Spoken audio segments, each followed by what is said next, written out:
Bumilit 1-2 ako. Naging bumagsak po ako ng 65.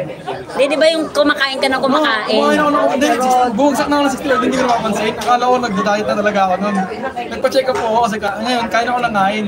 Hindi ako tumataba, doon ako nagpa-check up. Nagpa-check up po ako, doon ko nalaman na may diabetes na ako. Ngayon po, pinag-maintenance ako ng 1 month ng gamot. Sinubukan ko siya, pero sabi sa akin, nabalitaan ko sa mga customer ko dati. Huwag daw ako iinom ng mga gamot kasi nakasira ng kidney. Sinubukan ko maniwala. Ngayon, huminto ako tapos nakilala namin yung nanay ko kasi nagpa-barley ko. Dati hindi pa ako member. Hindi naman ako uminom, hindi ko naman alam yung barley na yun. Ngayon, nalaman ko sa may asawa ko, tapos sa tita niya, nagbibigay ng barley. Pinalok siya na pwede daw sa diabetic ng barley. Ngayon, sinubukan ko po yun. Di pa rin ako naniniwala eh.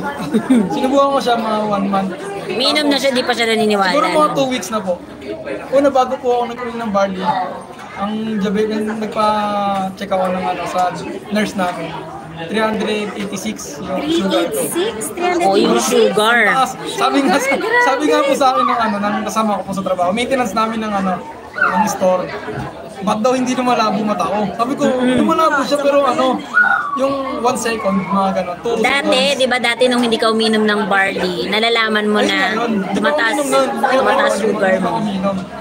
Ngayon, sinubukan kong uminom ng barley, tapos mga siguro 1 week muna, 1 week or 2 weeks. Basta inubos ko po yung isang box. Nagpa-check ako ng sugar ko, bumaba muna ako ng 200. Mga 200 plus ata, 280. Galing ako 386, naging 280 ako. Ano pa lang yun, 1 box pa lang yun. Pero walang gamot, walang maintenance. Ayaw niya kasi. Hindi ko po yun yung maintenance kasi nga nakakasira daw.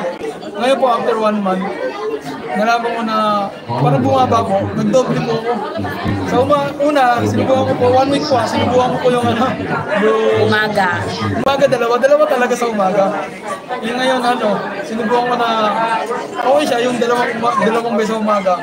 Kaso mas gusto ko yung meron sa gabi. Ginagawa ko sa umaga, tapos wala akong kain sa umaga.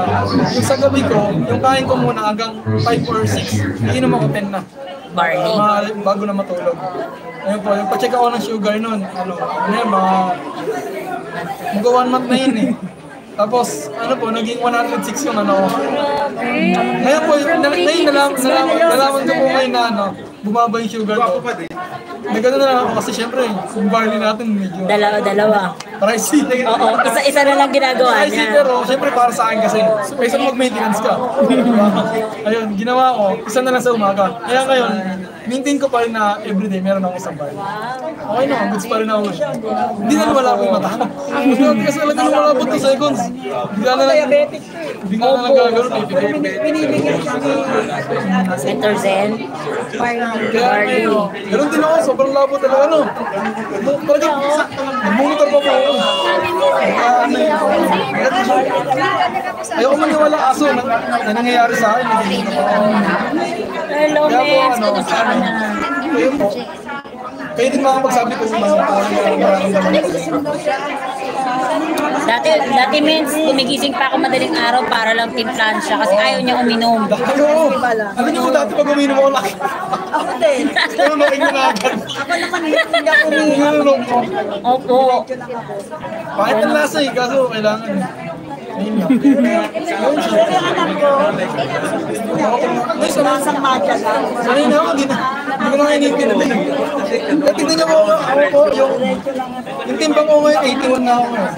Bumaba po siya ng 60. 60 kilos, di ba? 65 lang. O, 65. Sobrang payat niya nun, Miss. Sabi sa akin, addict daw ako. 81 na. 1 month pa lang po yan. Yun lang, huwag ka lang po yung mag-ano.